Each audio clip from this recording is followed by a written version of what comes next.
Assalamualaikum warahmatullahi wabarakatuh. Perkenalkan, nama saya Novita Anggraini, NIM T 2019-1226.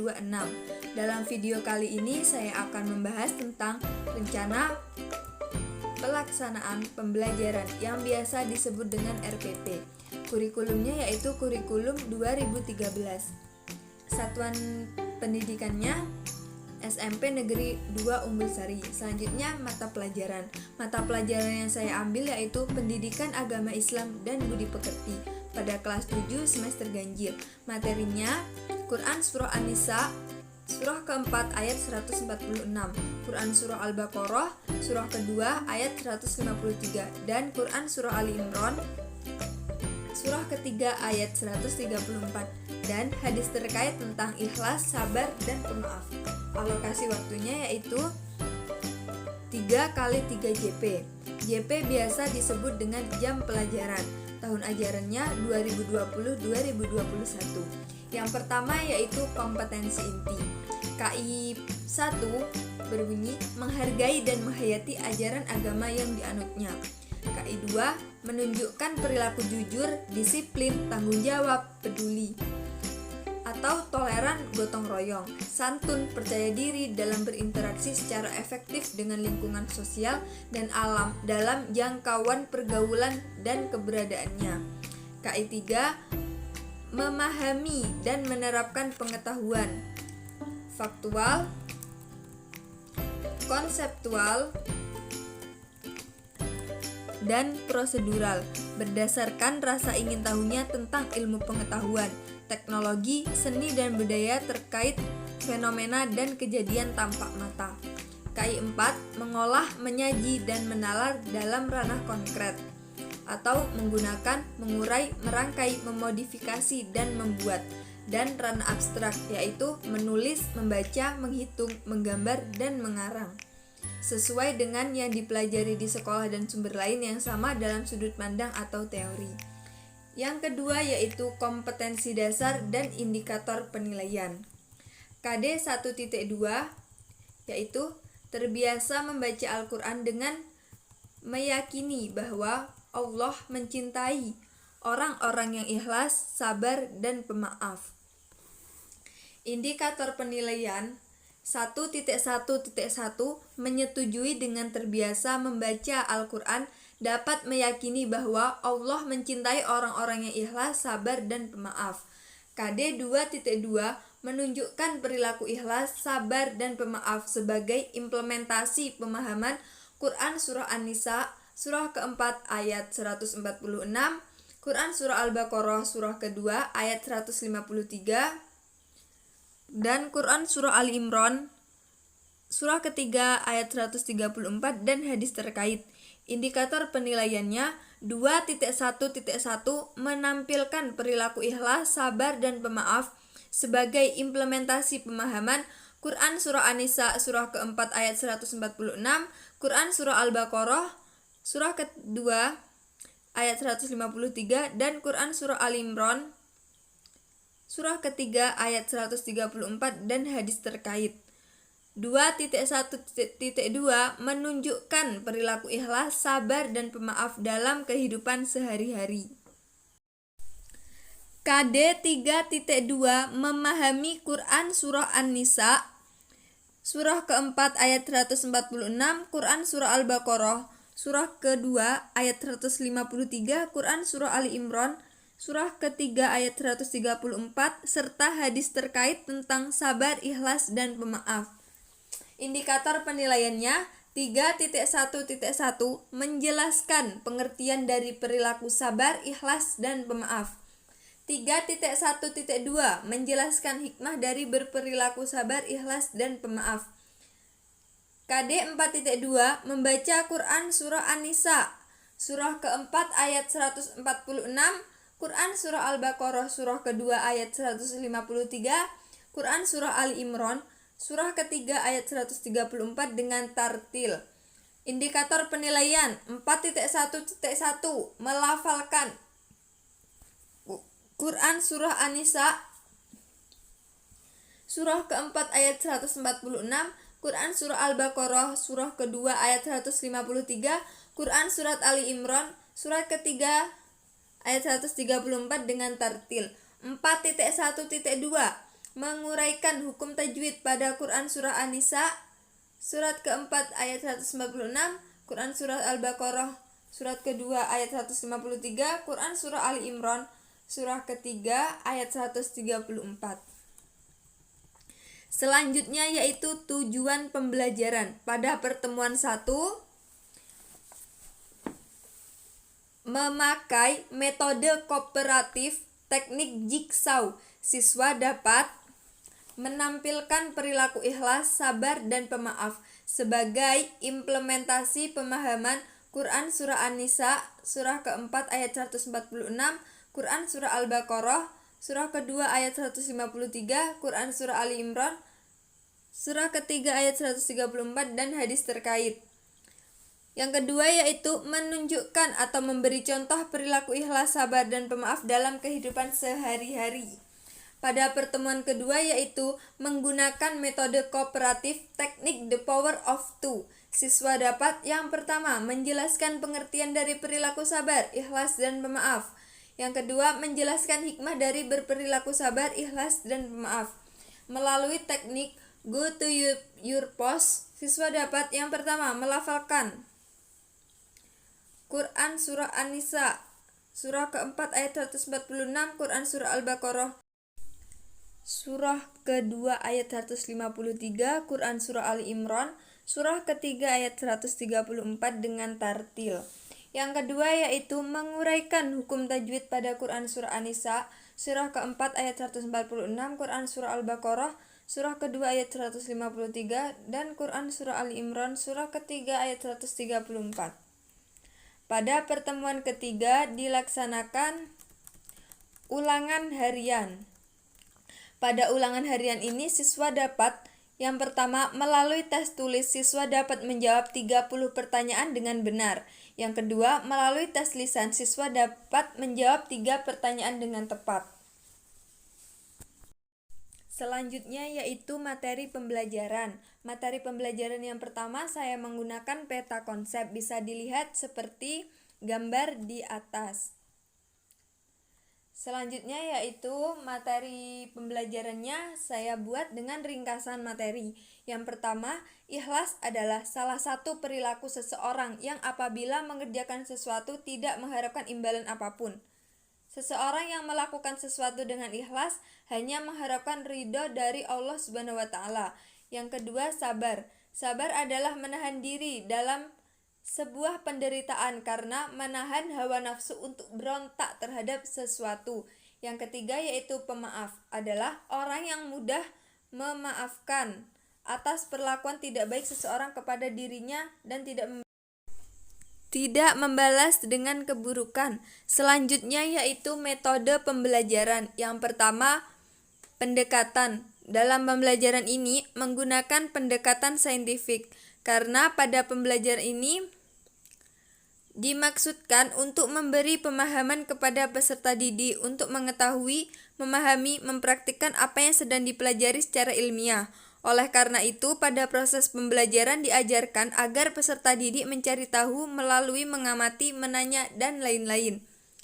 Yang kedua yaitu metode. Pada pembelajaran ini menggunakan metode kooperatif karena metode pembelajaran dengan pendekatan yang menekankan adanya kerjasama antar siswa dalam kelompoknya untuk mencapai tujuan pembelajaran.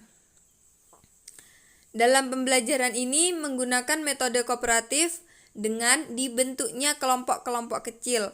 Selanjutnya yaitu teknik. Dalam pembelajaran ini menggunakan teknik jigsaw karena pembelajaran model kooperatif. Teknik jigsaw adalah sebuah model pembelajaran kooperatif yang menitik beratkan kepada kerja kelompok siswa dalam bentuk kelompok kecil. Oleh karena itu, dalam pembelajaran ini menggunakan teknik jigsaw, yang mana teknik ini bisa membuat pembelajaran lebih efektif. Selanjutnya yaitu media pembelajaran. Dalam pembelajaran ini menggunakan media cetak. seperti buku, modul, dan lain-lain. Yang kedua, menggunakan media visual diam. Dalam pembelajaran ini menggunakan slide PowerPoint agar pembelajaran lebih mudah difahami dan membuat siswa tidak bosan. Karena dalam PowerPoint bisa menunjukkan tentang animasi-animasi yang membuat siswa itu tidak bosan, sehingga pembelajaran lebih efektif, siswa cepat memahami tentang materi pembelajaran tersebut. Selanjutnya yaitu langkah-langkah kegiatan pembelajaran. Pada pertemuan ke-1, pembukaan, deskripsi kegiatannya. Yang pertama, berdoa sebelum memulai pembelajaran. Yang kedua, guru memeriksa kehadiran siswa dan menanyakan kesiapan siswa dalam mengikuti pembelajaran. Yang ketiga, guru memberikan informasi tentang materi yang akan dibahas. Yang keempat, guru menyampaikan tujuan pembelajaran. Alokasi waktunya yaitu 10 menit. Kegiatan inti. Deskripsi kegiatannya mengamati. Yang pertama, guru memberikan buku paket kepada peserta didik. Yang kedua, guru memberi kesempatan kepada peserta didik untuk mengamati perilaku ikhlas, sabar, dan pemaaf. Alokasi waktunya yaitu 5 menit. Selanjutnya yaitu kegiatan inti menanya. Yang pertama, guru menanyakan tentang perilaku sabar, ikhlas, dan pemaaf, sebagaimana yang telah diamati peserta didik. Yang kedua, siswa melakukan tanya jawab sesuai topik dengan guru. Alokasi waktunya 5 menit. Selanjutnya yaitu mengumpulkan informasi. Dalam mengumpulkan informasi ini, siswa membaca sumber lain selain buku teks. Yang kedua, siswa melakukan diskusi kelompok. Alokasi waktunya 10 menit. Selanjutnya yaitu kegiatan penutup. Yang pertama, guru dan peserta didik memberikan kesimpulan terkait materi yang sudah dipelajari. Yang kedua, guru memberikan tugas rumah terkait dengan materi yang disampaikan. Yang ketiga, guru memberikan motivasi untuk siswa supaya rajin belajar, mengulang kembali materi untuk minggu depan. Yang keempat, yaitu guru menutup pembelajaran pada hari ini dengan doa, hamdalah, dan salam. Alokasi waktunya 10 menit.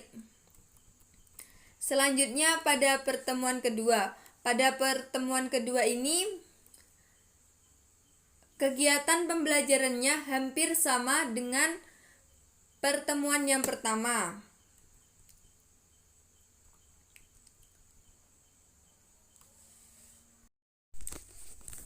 Pada pertemuan ketiga dilaksanakan ulangan harian, yang mana kegiatan ulangan harian ini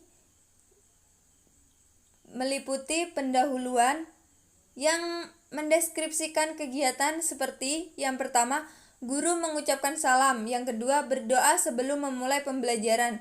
Yang ketiga, guru memberikan informasi terkait ulangan harian hari ini. Alokasi waktunya 7 menit. Yang kedua, kegiatan inti. Kegiatan inti ini siswa menjawab 3 pertanyaan dalam tes lisan dengan tepat. Alokasi waktunya 30 menit. Yang ketiga yaitu penutup. Yang pertama, guru memberikan motivasi untuk siswa supaya rajin belajar.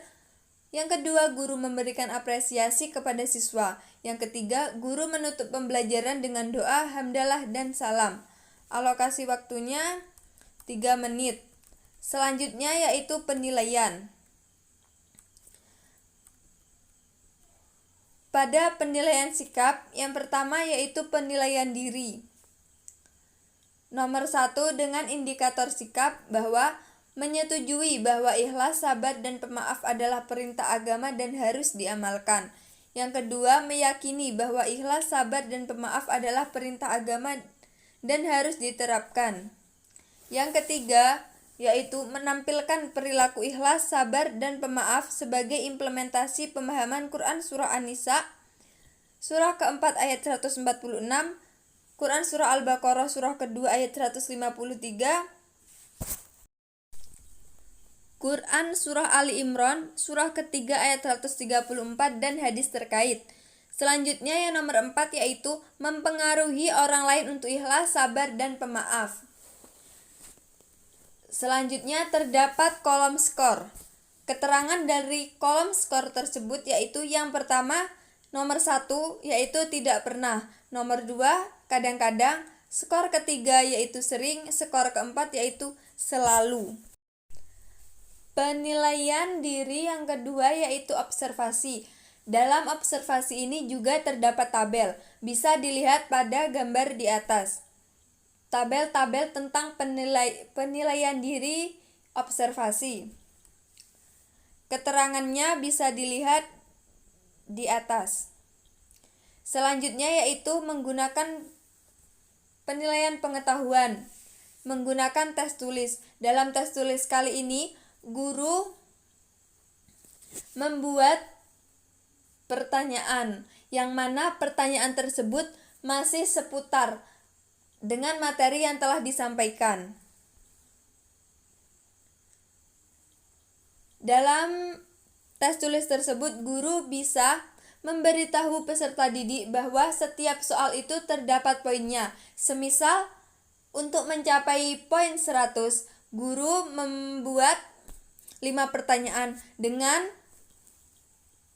poin setiap pertanyaan itu 20 poin. Selanjutnya yaitu penilaian keterampilan. Penilaian keterampilan ini biasa disebut dengan unjuk kerja. Semisal, dalam penilaian keterampilan, guru bisa mengambil penilaian dari membaca Al-Quran, menulis ayat Al-Quran, menghafal, seperti itu. Semisal dalam menulis Al-Quran, ayat Al-Quran, guru menilai dari kerapian, keterampilan, dan sebagainya. Dalam membaca ataupun menghafal, guru bisa mengambil penilaian dengan mengoreksi ilmu tajwid yang dibaca oleh peserta didik. Sudah memenuhi ilmu tajwid dengan betul atau tidak? Sudah memenuhi ilmu tajwid dengan tepat apa tidak? Skor penilaiannya bisa dilihat dalam kolom tersebut. Sekian yang dapat saya sampaikan. Kurang lebihnya mohon maaf apabila ada kesalahan. Wallahul muwaffiq ila aqwamit thoriq. Wassalamualaikum warahmatullahi wabarakatuh.